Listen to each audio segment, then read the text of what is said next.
What's up? What's up, Patreons? Let's get into it. Now, as I said, I'm going to open up a little more about this with you guys. Now, we all heard about Jay-Z and the freeway situation and put on the beat and how that whole situation went and you saw the video. Now, this also played into the Jadakiss Beanie Siegel beef and the whole Rough Riders and how that went into a whole thing of spewing out because egos, man. And at this time, Jay got Blueprint coming, and he feeling good because he know what the Blueprint sound like. He know what this is gonna do, and he's getting ready to relaunch Rockefeller. Like he's got this new roster. He signed all these people he finna make money off of, so he's feeling real good now. Rockefeller's at his big, at his height. Benny Siegel finna come out with his second album. Bleak got an album coming out. Then the Young Gunners. So they feel like we got New York locked up. We about to take over the whole New York. So this is a big push for them, for Rockefeller Records independently. So they like, great, finally we get to eat. Instead of just putting Jay-Z on it and just calling it whatever, we got everybody set in position to drop these albums. This is what they've always talked about doing. Now they can actually put this plan in play.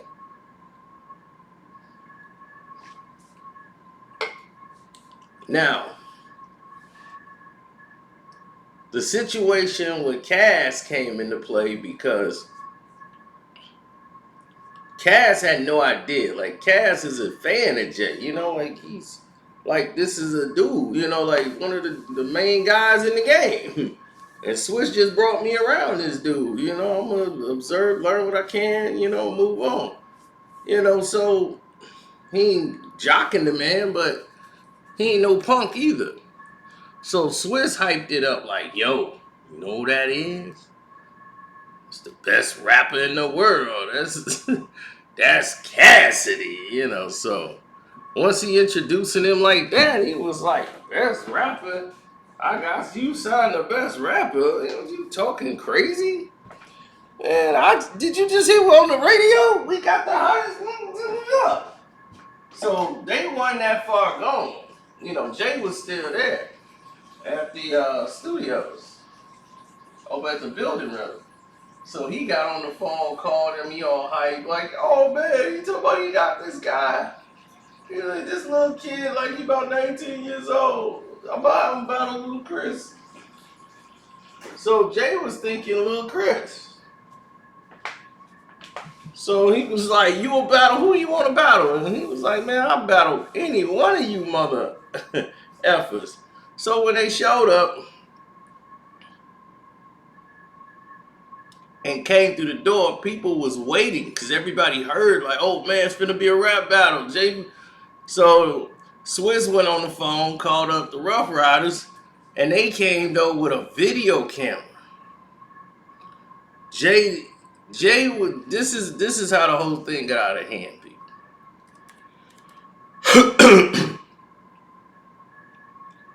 Jay don't like to have egg on his face. Not one glob of yolk better be on his face.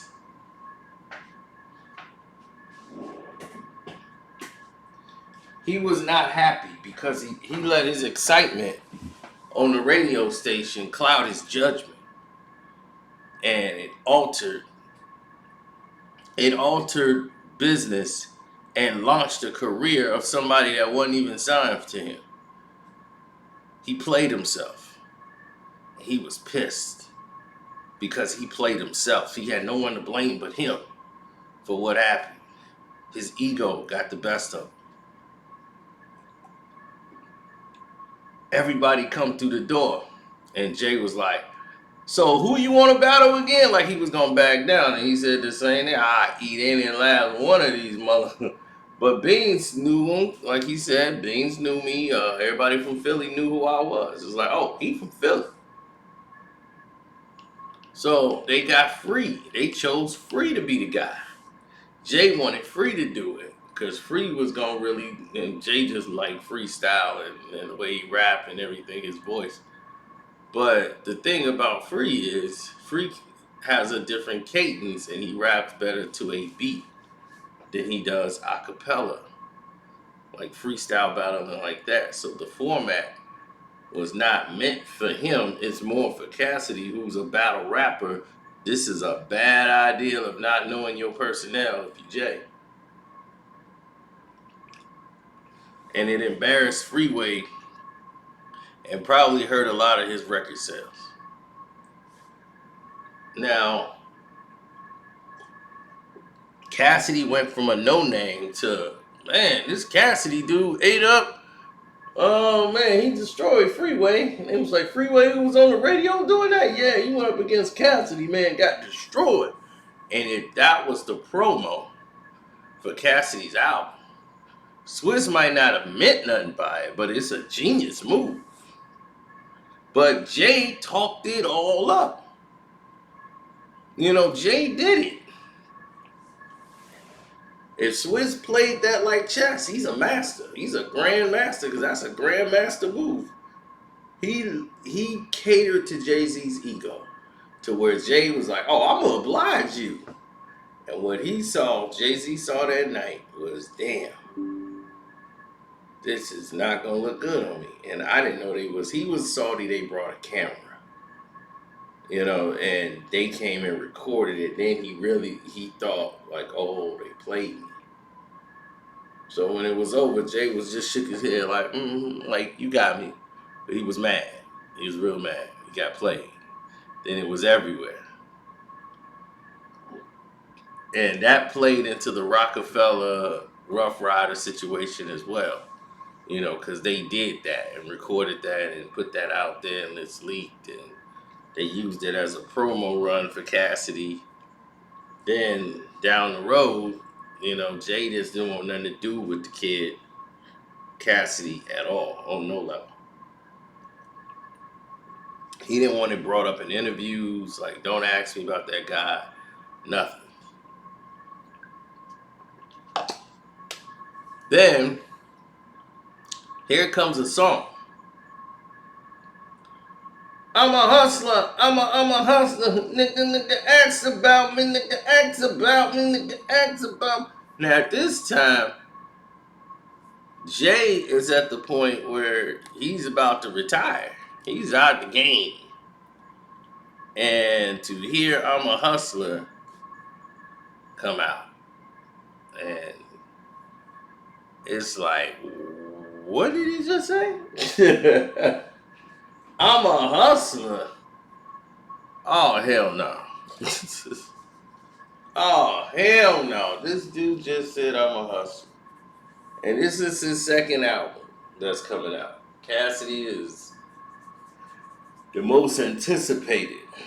But we going too fast. Let's go back to R. Kelly, the best of both worlds to him. Jay's looking at Cassidy, right? And he's like, because Cassidy's gonna come out, they're in New York, they finna do the hotel, they finna do the Garden. So he get to perform Hotel with R. Kelly's, you know what I'm saying, live at the Garden. This is finna be it. Then all of a sudden, R. Kelly starts screaming about guns in the Garden and all of this. And Cassidy talks about how his crew gave guns to R. Kelly people and just to keep them calm. And Jay was like, is he crazy? It's the Garden. You can't get any guns in the Garden. You know where you at? So they brought up a lot of like rules and new security methods because guys was able to sneak some guns in. Now,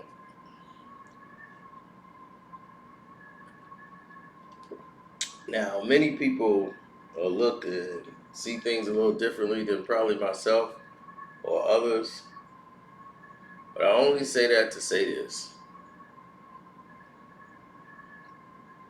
Cassidy had respect for Jay. So when they took, I'm a hustler, I'm a, nigga, ask about me, nigga, ask about me, nigga. Man, Jay was livid. But the R. Kelly situation happened where R. Kelly got mazed and all that stuff, and they was rolling with R. Kelly, because they had the record, of course. They his crew, but they was over there with him. So Jay looked at it like, okay, I'm not dealing with Kells no more. That's dead and gone now. We ain't never working together with him no more. And you over there with him, bad. So it's a different situation.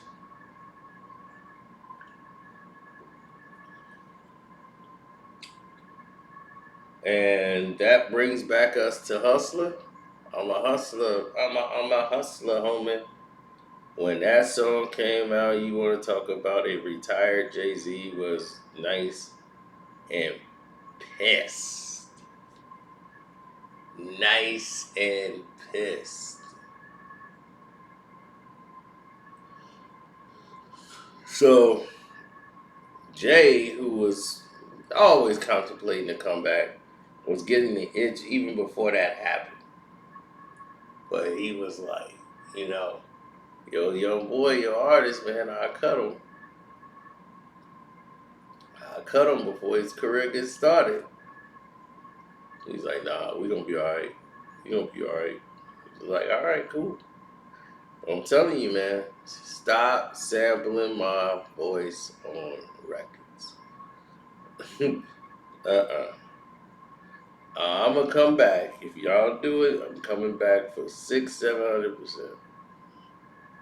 He was not playing.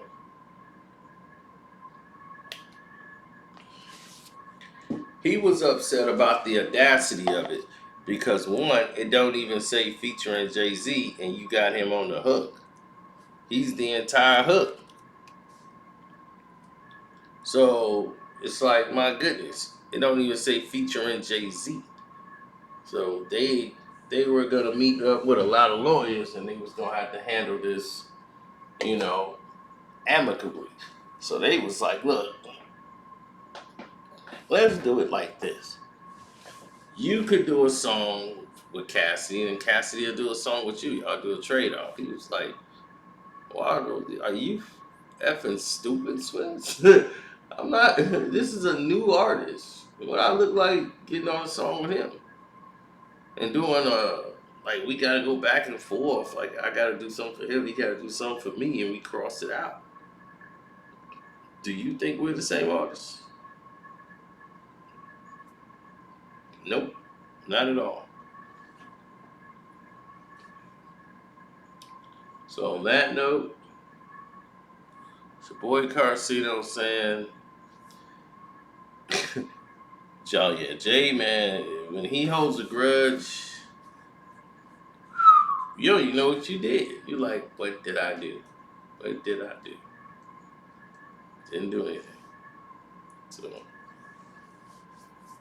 it's just the way it is. Jay just fickle in the way he do things.